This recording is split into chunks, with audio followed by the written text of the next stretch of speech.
Mahigit 80% ang itinaas ng kaso ng dengue sa bansa ayon sa Health Department.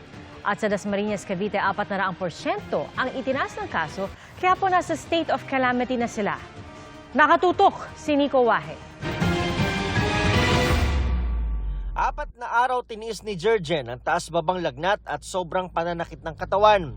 Hindi talaga ako makabangon, pero iba yung sakit ng katawan niya na hindi siya yung normal na na kaya mo pang kumilos-kilos. Noong nagpatingin sa doktor, nalamang tinamaan na pala siya ng dengue. Yung baha sa TAF hindi rin maiwasan. So baka doon ko siya nakuha sa Manila.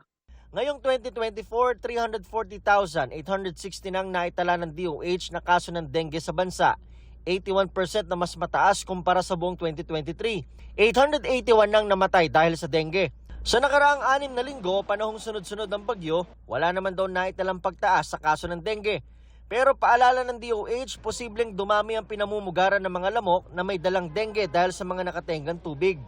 Sa Dasmariñas, Cavite, nagdeklara ng state of calamity dahil tumaas ng 400% ng kaso ng dengue doon ngayong taon na nasa 1,100 na kumpara sa 200 cases lang sa parehong panahon noong nakaraang taon. 7 ang naitalang namatay.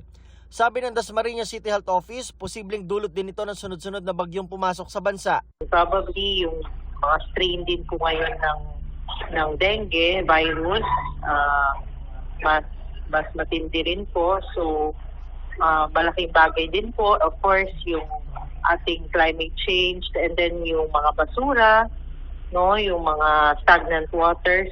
Bukod sa fogging at misting operations, nagsasagawa ng search and destroy measures ng LGU ng Dasmariñas sa mga pinamumugaran ng mga itlog ng lamok. Para sa GMA Integrated News, Nico Wahe, nakatutok 24 oras.